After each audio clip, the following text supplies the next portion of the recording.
Welcome to Writer's Life, an ongoing conversation with writers, authors, and folks in the publishing industry. I'm your host, Marvel Harrison, Publishing Director, Mimbres Press of Western New Mexico University.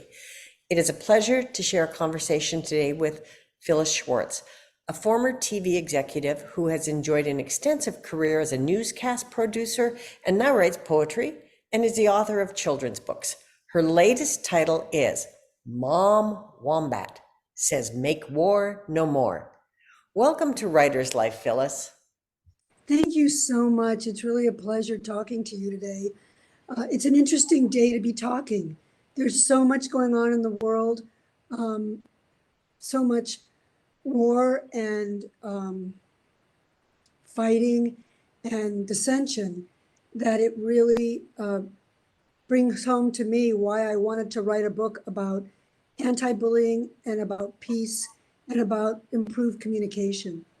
Well, it's a very whimsical and wise book. And, tell us some more about it, how you got launched into this subject. Sure. Excuse me.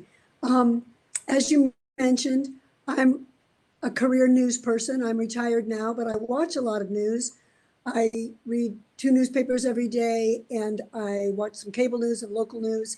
And about a year and a half ago, I was really hit by the fact that there was so much on the news about folks trying to take over a neighboring country or community, folks that were screaming and yelling at community meetings and not letting the other person talk on the microphone. And sadly, young people that were committing suicide because they were being bullied. And I thought about it, and it was really upsetting. And it made me think about one of our children had a bullying incident in elementary school on the schoolyard. And I was thinking, boy, schoolyard, backyard, across the ocean. And I did not have bullying experiences as a small child, but in high school, junior high and high school, and then in later years, I harked back to that memory of feeling hurt and that feeling of being made to feel other. I had big, crazy curly hair, and I moved to Southern California, and everybody had straight surfer hair, and maybe you didn't get picked for a team, in PE. And even later in my corporate life in newsrooms, where people would make an anti-Semitic comment, not realizing that I was Jewish. And so about all of these things kind of roiling in me. And I had just started writing children's poetry that I intended on becoming children's books. Historically, I've written poetry for adults, some fun, some observational, etc.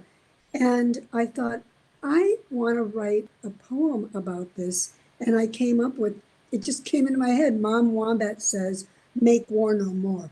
War being, fighting with your friend next door, could be kids fighting over a toy, from small to big.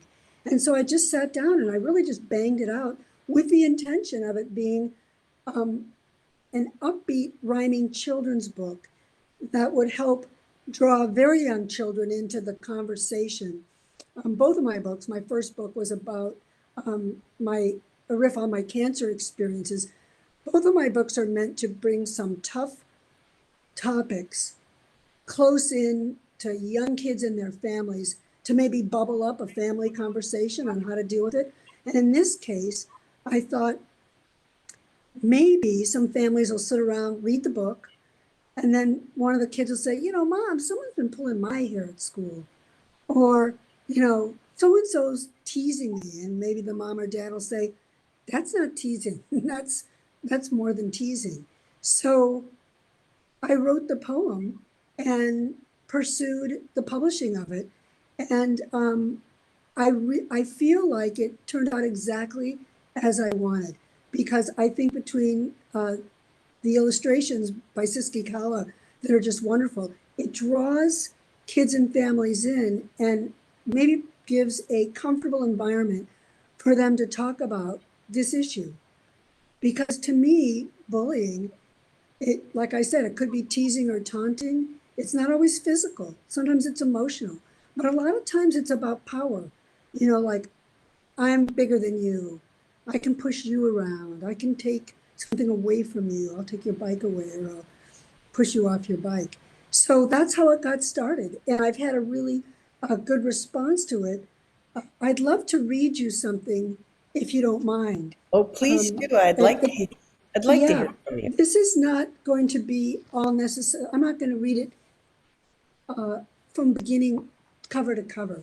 But I will show you, there's some beautiful illustrations, a little bit difficult for you to see, but, and I came up with this wombat because I just liked wombats. I used to work at the zoo as a kid, and I just, wombat it.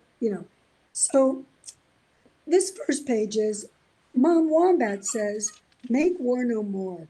No more fighting in or outside my door. Fighting can hurt your heart and head. Why not make peace instead?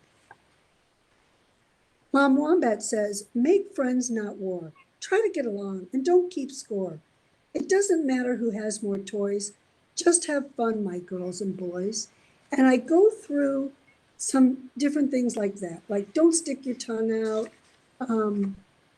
uh, name calling and brawling never makes sense. Avoid putting up an angry, no-talking fence. But then I move into what's a classroom situation. And I say, person to person or state to state, bullies can be small or big and tall. They're across the street or across the sea. They can even be you or me. And I wanted to work in that piece because as parents try to explain why a big person, a powerful person, might be mean, might do something to harm a few people or a whole country, I felt like parents need to tie it back, especially because this book is targeted at younger children. So sorry. This book is targeted at younger children. And how do the families and kids tie it to what they're seeing on TV sometimes? We allowed our children in the mornings to watch the Today Show with us before they went to school.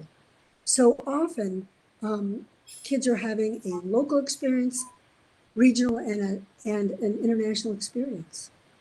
Well, and I think the book offers an opportunity. I mean, obviously, most children aren't going to tie all of those pieces together, but Right. the adult in their life or some form of guidance in their life can help make those links. And I think one of the most critical links is that bullying begets bullying. I mean, Yes. nobody who bullies, I don't think, has ever not been bullied. Yes, that's so true. That's a good point. And I hear that. That comes back to me from people who are, reading the book. And I think that bullying is about control. Yes. And to me, control is a barometer of fear. And the more you're scared, the more you need to control. And the more you control, the more control you have to keep the control. And so it's an escalating issue. And in a small way, that happens, kid to kid. And then, of course, on the world stage, we see it all over. Yes. And one of the saddest things when you are hearing about these school shootings, sometimes by a young person, young adult, it's often reported that those kids felt bullied either at home or at school, and then decided to take up a weapon and go back to a school that they had felt bullied or disrespected at. That theme comes up often, It which does. is, And I think yeah, it might not even be that they decide to, but they end up being so broken that they're compulsed to and yes, driven yes, to. that's true. And it just is a repeated awful, awful pattern. And our access in this nation to firearms makes that a more than devastating, disastrous situation. No, that's so true. I really agree. Um, I want to read you one quick line. I asked a woman in San Diego that's a child therapist.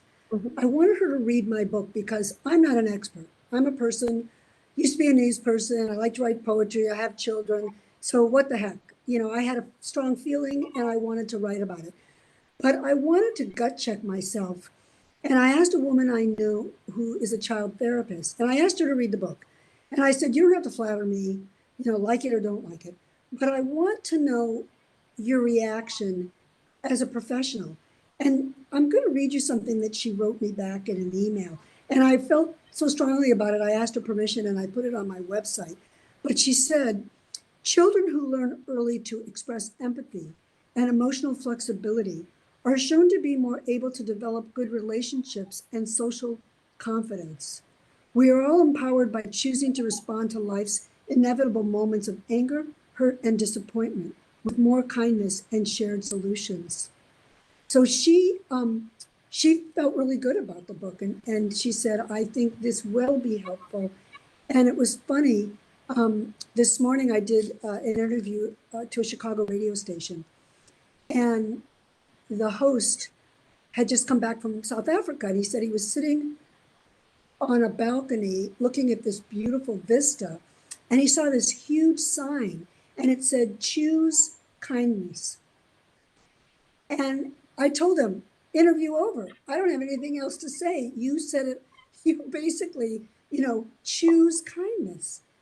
Maybe we can help our children choose kindness, whether they have had an experience that has made them feel crummy or teased or sad or afraid or not, maybe to preventative. But that really hit me that we do have a choice to choose kindness. And you brought up a good topic that some children, they may not feel they have a choice because maybe they're the victims of abuse or bullying or anger. But hopefully those kids can be helped, rehabilitated, counseling. But what about real little kids? My books are aimed at young children. But what I have found, and this happened at a signing I just did, the 3, 4, 5, 6, 7, 8, that's the target. But the older siblings come closer. They hear it and they're like, oh, I've been bullied. Like maybe they didn't even put voice to it. Maybe they didn't even realize that's what it's called. But I find that in groups where I'm reading, and I've heard this from friends, when they have older siblings, I don't mean 18 and 19-year-olds, but the kids that are 8, 9, 10, where they may be getting into more of those things because they're playing sports and the kids are, getting a little bit rougher playing soccer. They tend to come around the campfire on these family book reading, sessions, and then they recognize, oh, that's bullying. It means also being mean. It means aggressive teasing. So that's And really made me feel good. There's different layers of feedback, but I love that thought. Choose kindness. and I think that people are able to choose kindness if that's what they live in, with the Yes. adults and the role models in their life doing that. And certainly the psychologist you heard from was speaking about resilience. Yes. Yeah. Very, very true. But um, you bring up something. Not everybody lives in an environment or goes to school in an environment with immediate or extended family where they have that resource. And I'd love to think that my book, it's in the library, or maybe it's in I've encouraged people to get it and donate it to their Boys and Girls Club or their church or synagogue, Sunday school library. I've also given it to some children's hospitals, things like that. I'm trying to spread it out. Well, I think it's a wonderful book. I appreciate your entering the conversation and Thank contributing you so much. your verse to the world in this universe of goodness and, choose kindness. It's a His really kindness, yeah, beautiful message. that's my new watchword, really. I gave his name is Rufus Williams. He's a fantastic radio host. I gave him credit. I said, you got the credit because I didn't come up with that. But thank you so much for having me. I really appreciate it. It always is nice talking to you. Well, it's been a joy to speak with you today, Phyllis, and thanks to everyone who's joined us. I'm Marvel Harrison, and from all of us at Mimbres Press, may your day be sparked with curiosity and wonder. See you again on the next Writer's Life. Thanks, Phyllis. Thank you so much. Bye-bye. Bye-bye.